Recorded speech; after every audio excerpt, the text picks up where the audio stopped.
প্রদর্শনীর চিন্তাটা কিভাবে? ও আরফান প্ল্যান করলো, ও বলল ইনফার্নো একটা পলিটিক্যাল শো করতে চাই।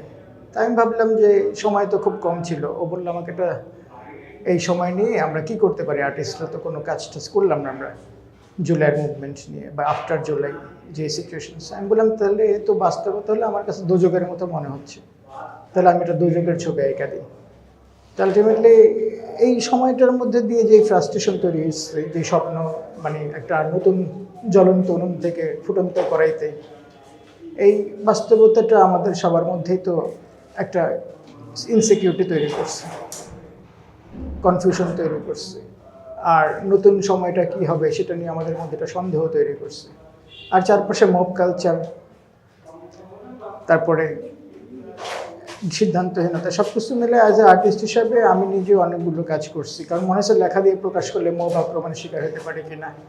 তো যেহেতু ছবি আঁকার মধ্যে ম্যাটাফোর ব্যবহার করা যায়, সাইন ব্যবহার করা যায়, সিম্বল ব্যবহার করা যায়, আর যেহেতু এটা লিনিয়ার না কোলাস, তাই এই ধরনের একটা স্কোপ আসছে যে নিজের অনুভূতি আবেগগুলো যেটা লেখা দিয়ে বা স্ট্যাটাসে বা একটা লেখায় প্রকাশ করলে ঝুঁকি আসছে বা মন্তব্য দিলে যদি ছবিতে দিই, তাহলে জিনিসটা হচ্ছে যে দুইভাবে রিলিফ পাওয়া যায়। একটা হলো যে প্রকাশের একটা জায়গা থাকে, আর একটা হলো যে ডকুমেন্টেশনস আমি আমার প্রসেসে করতে পারলাম।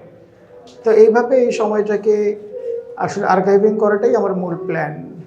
আর সেইখানে অ্যাস্থেটিকের জায়গাটা হলো আর্টের জায়গা থেকে ট্র্যাডিশনাল আর্ট তো খুব অনেক বেশি ফর্মটাকে সাবজেক্টিভ করে তোলে, আর আমি আমার ড্রয়িং আর ফর্মটাকে আমার যেই ইমোশনসগুলো তৈরি হয়, যে ক্রাইসিসগুলো তৈরি হয়, সেটা এক্সপ্রেস করার জন্য নানাভাবে ব্যবহার করি। সেক্ষেত্রে টেক্সট আমার কাছে একটা ভিজুয়াল লিটারেসির মতো তৈরি করে, বা যেটাকে আমরা পারসিভ রিয়েলিটিতেও বলি। আবার ভিজুয়ালগুলো টেক্সটের একটা কোয়ালিটি আছে। তা আমি অনেকদিন ধরে চেষ্টা করতেছি যে টেক্সট এবং এই ভিজুয়াল বা সায়েন্স সিম্বল বা একটা ড্রয়িং বা একটা রিপ্রেজেন্টেশনস, এই দুইটাকে কীভাবে পরস্পরের পরিপূরক করে তোলা যায়। তো এটা দিয়ে যেটা হচ্ছে যে একটা প্রসেসের মধ্যে দিয়ে যাই, সেইখানে কি টেক্সটের ন্যারেটিভস হয় না, টেক্সটটা কোলাজ হওয়ার পরে আমি তারপরে প্রিসাইজ করার চেষ্টা করি যে টেক্সটের আলাদা একটা টপোগ্রাফি তৈরি হয়, যেটা দিন শেষে রিপোর্টিং থেকে বাইরে হয়ে এসে তার একটা ইন্টেলেকচুয়াল বা একটা কি বলা যায় অন্টোলজিক্যাল বা জ্ঞানতাত্ত্বিক একটা সিনথেসিস তৈরি হয়, আমরা যেটাকে বলি সামারি। ওই সিনথেসিসটা আমার কাছে তখন মনে হচ্ছে এই একটা ইন্টেলেকচুয়াল অ্যাক্টিভিজম, এবং ওইটার মধ্যে দিয়ে তৈরি হওয়া আমার মূল কাজ। কিন্তু তার সাথে বড় বিষয় এই ছবিটার যেই নেসেসিটি, যে সময়কে রিপ্রেজেন্ট করা বা ধরা, ডকুমেন্টেড করা, সেটা তো রিয়েলিস্টিক একটা পারপাস, যেটা আমার ব্যক্তিগত আর্টিস্ট হিসাবে একটা রেসপন্সিবিলিটি মনে হয়। Thank you. কয়টা ছবি আছে? আমি আসলে অনেকগুলো ছবি আঁকতে চেয়েছিলাম, এই দেওয়ালগুলো ভরে দেওয়া, কিন্তু আসলে 3 দিনের মধ্যে আর আঁকতে পারিনি, এই জন্য আমার একটা ডিসস্যাটিসফ্যাকশন আসছে। তবে নেক্সট প্ল্যান করছি যে এরকম ফ্রেমিংটার বাইরে গিয়ে পুরো ছবি দিয়ে ভরে ফেলানো, ওইখান থেকে কিছু ফর্মকে স্কাল্পচার করা, তাহলে লোকেদের আরও বেশি এনগেজ করা যাবে। আমি যেটা চাই সেটা ইনফরমেশন আকারে না গিয়ে যদি তার এক্সপিরিয়েন্স আকারে দিতে পারি 3 ডাইমেনশনাল রিয়েলিটিতে, যেহেতু আমি নিজে স্কাল্পটার্স। তাই আসলে একটা এক্সিবিশন নামাইতে তার পিছনে কয়েক বছর কাজ না করলে হয় না। তো আমি এই প্রজেক্টের জন্য 6টা ছবি আঁকছি, 8টা ছবি আঁকছি লিটারেলি, সবগুলো আলাদা আলাদা, কিন্তু সবগুলোর মধ্যে একটা রিলেশন আসছে আমার। আপনার কজন? আমরা এখানে 5 জন আর্টিস্ট, 2 জন আর্টিস্ট আর 2 জন ফটোগ্রাফার, 1 জন অ্যাক্টিভিস্ট বা 2 জন অ্যাক্টিভিস্ট, এরকম 5 জনের একটা গ্রুপ মিলে তারা বিভিন্ন ডিসিপ্লিন থেকে কাজগুলো করতেছে। কেউ ডকুমেন্টারি ফটোগ্রাফি করছে, কেউ ফটোগ্রাফির সাথে তার ভিজুয়াল লিটারেসি বা অ্যাস্থেটিক এনগেজ করছে। আমরা তো বিগত রেজিমের সময় দেখেছিলাম যে আসলে আমাদের যে আর্টের যে পরিসরটা সেটাকে খুবই রিপ্রেস করে রাখা হয়েছিল, দাবিয়ে রাখা হয়েছিল, এবং আমরা দুষ্টুমি করে বলতাম যে সবাই এখন ফুল পাতা ছবি এগুলো নিয়ে থাকে। এবং আসলে পলিটিক্যাল যে আর্ট সেটার পরিসরটা যে কত বড়, দুনিয়াব্যাপী, এবং ফ্যাসিবাদের বিরুদ্ধে আর্টিস্টরা, ফটো জার্নালিস্টরা তাদের ফটোগ্রাফি দিয়ে, আর্ট ওয়ার্ক, স্যাটায়ার ওয়ার্ক, মিম দিয়ে কত রকমের যে কাজ করছে, আমার কাছে মনে হচ্ছে যে ওই জায়গাটা হয়তো আমরা ওইভাবে অল্প কিছু মানুষ ছাড়া আসলে খুব গুটি কয়েক হাতে গোনা কিছু আর্টিস্ট ছাড়া ওই জায়গাটাকে আমরা বিগত রেজিমে আসলে আমরা এক্সপ্লোর করতে ওইভাবে হয় নাই হয়তো। তো এখন আবার একটা আমরা গণঅভ্যুত্থানের সময় আমরা দেখলাম যে একটা এক্সপ্লোশন, দেয়ালে দেয়ালে গ্রাফিটি দেখলাম, দেখলাম যে প্রচুর পরিমাণে খুবই মানে একেবারে কিশোর তরুণরা তারা দেয়ালে পেন্টিং করছে এবং নানা ধরনের মেসেজ নিয়ে, অভ্যুত্থানের মেসেজ, তারা দেশকে কিভাবে দেখতে চায় সেই মেসেজগুলো আমরা দেখলাম। সেটা একটা খুব ইন্সপায়ারিং ব্যাপার ছিল আমাদের জন্য। এখন আমরা মনে হয় যে এখন যা যা কিছু ঘটছে, যে হঠাৎ করে অভ্যুত্থানের পরে আসলে এক ধরনের কি বলবো, একটা হতাশার জায়গা, ভীষণ রকমের হতাশার জায়গা তৈরি হয়েছে। আমরা অনেকে বলছি যে নতুন ফ্যাসিবাদী শক্তির উত্থান হয়েছে।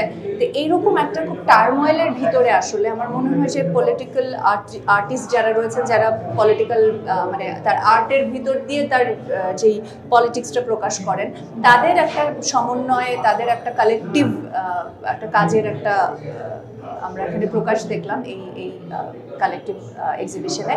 এখানে রাইটার রয়েছেন যেমন, তেমনি ফটো জার্নালিস্ট রয়েছেন, মিম করেন যারা, স্যাটায়ার নিয়ে কাজ করেন তারা রয়েছেন, আবার একদম আর্টিস্ট রয়েছেন যারা একেবারে পলিটিক্যাল আর্টওয়ার্কটাই করেন। তো সবার একটা সমন্বয়, আবার মানে একসাথে এই সময়কে প্রেজেন্ট করা, এই সময়ের যে অস্থিরতা, এই সময়ের যে যেটাকে আমরা নতুন ফ্যাসিবাদী শক্তি বলছি সেটাকে প্রেজেন্ট করা বিভিন্নভাবে। আমার মনে হয় এই ধারাটা আসলে চলমান রাখাটা খুব জরুরি।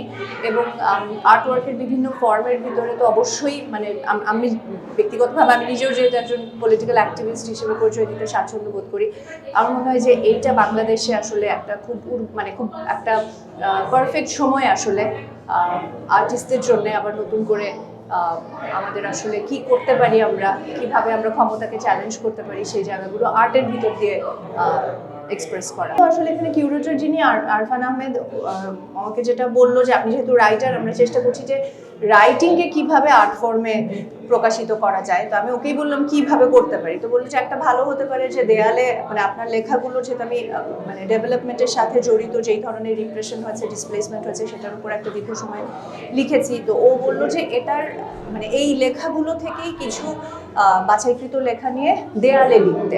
এবং আমার বিভিন্ন ধরনের আন্দোলন যেগুলো হয়েছিল বিভিন্ন সময়ে, সেটা সুন্দরবন রক্ষা আন্দোলন, রামপাল পাওয়ার প্ল্যান্টের বিরুদ্ধে যে আন্দোলন, বা বিভিন্ন ডেভেলপমেন্ট প্রজেক্টের বিরুদ্ধে লোকাল জনতার যে আন্দোলন, সেই আন্দোলনগুলোর যে ছবিগুলো আমার কাছে আছে, সেই ছবি এবং যে লেখাগুলো আছে সেটার একটা কম্পাইলেশন দেয়ালে। তো আমার জন্য এটা খুবই নতুন ফর্ম, নতুন অভিজ্ঞতা। এভাবে যে গ্যালারি ওয়ার্ক হতে পারে সেটাও আসলে আমি ওইভাবে জানতাম না। তো সেই জায়গা থেকে আসলে আমি এনজয় করেছি। আবার আমি একটু স্ট্রেসও মনে হয়েছে যে দেয়ালে লেখাটা খুব একটা সহজ না, বা আমি আগে কখনো করিনি। সো পুরো জিনিসটা একটা মিক্সড অভিজ্ঞতা ছিল। বাট ওভারঅল করার পরে আমার মনে হচ্ছে যে সব কিছু, এটা তো একটা কালেকটিভ আসলে, ইন্ডিভিজুয়ালের কাজ না। তো দেয়ালের এক পাশে ফটোগ্রাফি, আরেক পাশে আমার কিছু নিজস্ব লেখা, ছবি, এক পাশে আর্টিস্টদের পলিটিক্যাল স্যাটায়ার ওয়ার্ক, সব কিছু মিলিয়ে কালেকটিভ হিসেবে আমার মনে হচ্ছে যে এটা এক ধরনের রিপ্রেসিভ বা একটা অশুভ শক্তির বিরুদ্ধে আমাদের যা কিছু ছিল, ছোট ছোট নানা কিছু, নানা ফর্মে জিনিসটার একটা এক্সপ্লোরেশন হয়েছে আর কি।